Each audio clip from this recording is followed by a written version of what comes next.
Oh man, so just when we thought the week was coming to an end, Friday was winding down, I posted my video, the markets were just winding down for the last couple of hours.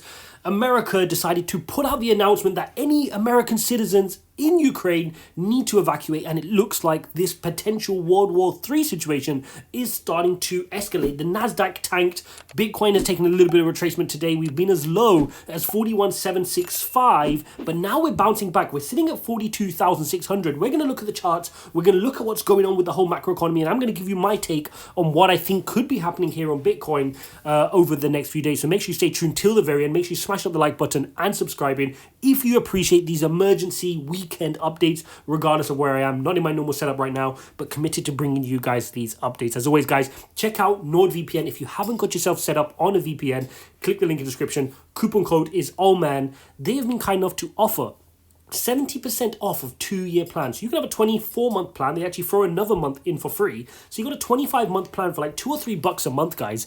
And you would have a VPN. Good to go, super fast speeds. You can appear as if you're coming from a different country. You can mask your IP address.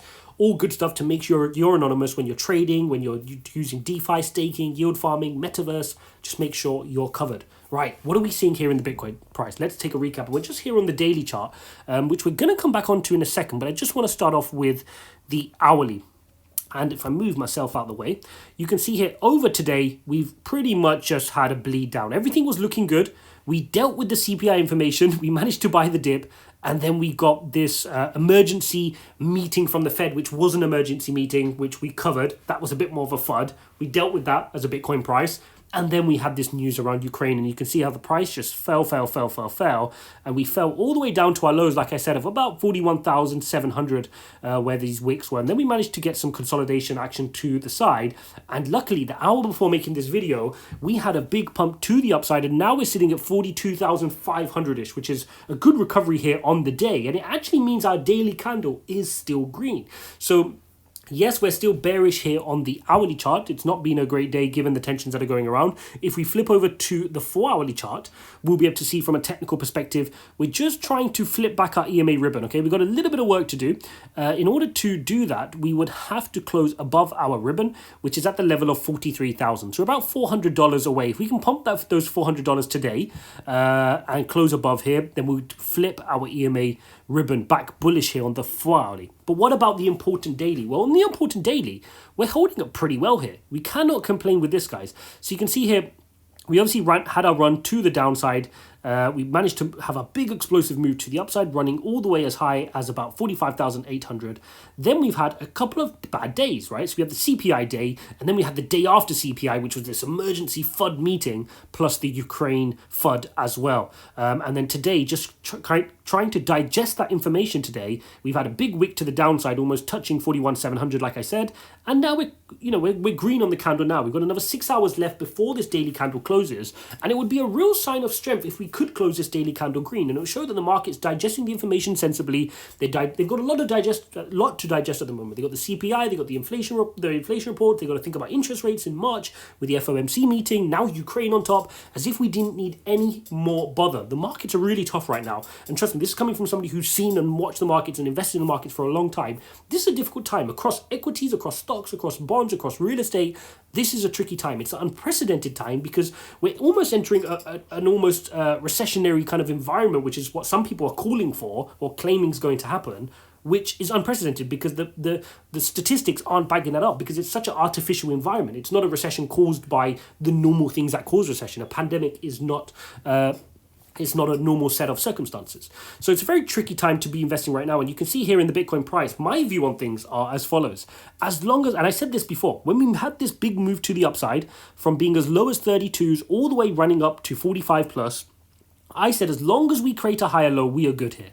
Okay, so long term here on the daily chart, as long as we close above 36, we're good because you've got a little bit of a dip here.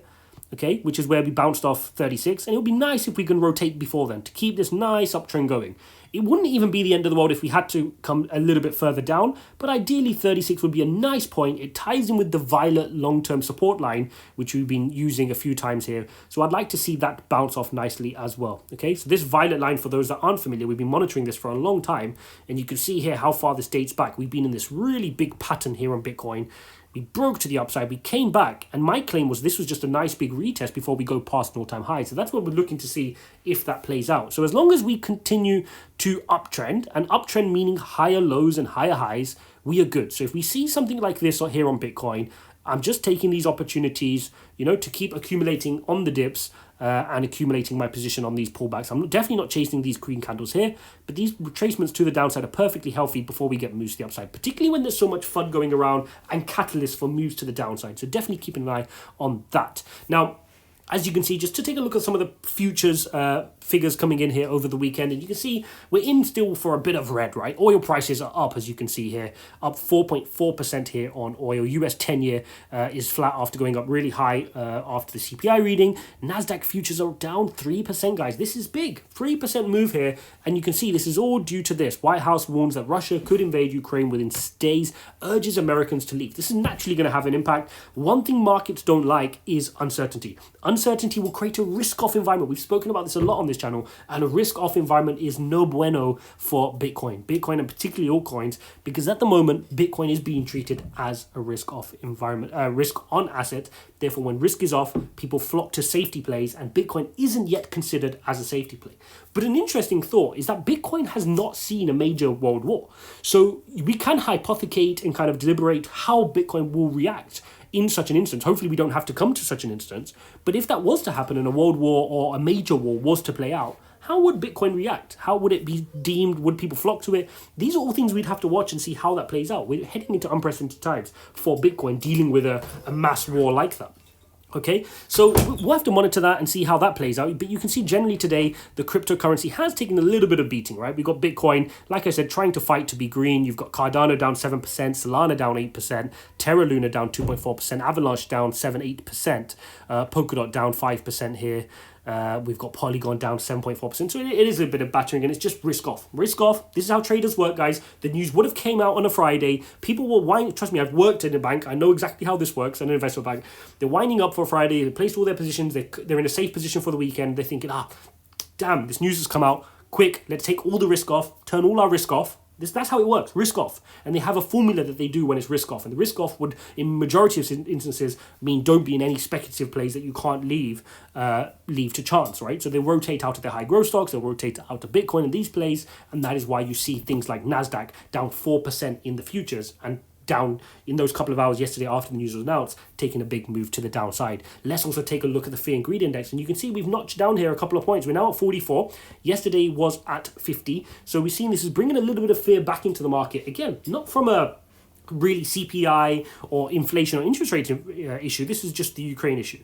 And the question now is, how quickly does it take to digest this? We're not going to get true reflection until Monday, guys. And the reason for that is, if you look at this, if I just move me out the way there, if we take a look here, you can see the volumes are very low here on the day. This is very normal for a weekend to get low volume, okay? So we got to take this candle here today with a pinch of salt. We have to wait to see what plays out over the longer term here on Bitcoin, particularly on Monday when the market opens up and we see the true reflection of how equities are moving, what the fear and greed index looks like, and how Bitcoin reacts on Monday. So we'll have to play this out today. It'll be good if we can close the candle here green today and tomorrow, and then head higher on Monday. Let's take a look here at the weekly, because on the weekly, if we're looking at this as a long-term view, we're coming into a period of uncertainty. And like I said, this period here between these two dotted lines, the first one is your next CPI reading. That's going to be the February figure here, okay, which is on this first dotted line. The second dotted line is going to be the FOMC meeting on the 16th of March, okay? So those are the ones we need to keep an eye on. FOMC meeting between 15th and 16th of March. So between here, I'm expecting some volatility heading into this period. So I don't expect any massive moves to the upside in this period, and I do expect to see some volatility. High wicks, big wick candles, big swings on an intraday basis. I expect that during this period. And this volatility around Ukraine and Russia and the tensions is only going to add to that uncertainty. There's uncertainties already there due to the interest rates, due to the worries around CPI. So naturally, that's just going to confound things a little bit here for a risk-on environment. Okay, guys, hope you guys enjoyed this video. Hope you appreciate this blend between technical and fundamental analysis here on Bitcoin. Make sure you go check out my Phantom video as well. I'll be posting that shortly soon, so make sure you stay tuned, notifications on, subscribe. Make sure you smash up the like button, guys. Can we get 150 likes on this video? Whenever Bitcoin struggles, videos struggle. And this shows that you guys who are watching this right now, when Bitcoin is struggling, when the market's a duff, and when it's dire and it's difficult, you have to earn your money and do the work. You guys are the ones to say, you're the ones who are here to say, you're the ones who are putting the work, that when we run up to our next high, you know now is the time that you laid those bricks, right? We're not those people that are short-termists that just come in when the price is high, watch these types of content. Oh, I need to chase the green candles. No, we're the ones who are here in the long run. I was with you guys all the way until 32. I'll continue with you all the way to all-time highs. And if we retrace all the way back down again, I'll be here making those videos to walk you guys through my mindset, the research I'm doing. So if you appreciate that, make sure you're hitting that like button. As always, guys, check out NordVPN. Links in the description. Get yourself set up on a VPN, guys. It's about $60 for 2 years, like $2-3 a month, to make sure you're protected, you're anonymous. Definitely check them out. Coupon code OLDMAN for 70% off a 2-year plan. Hope you guys enjoyed this video. As always, smash up the likes, and I'll see you in the next one.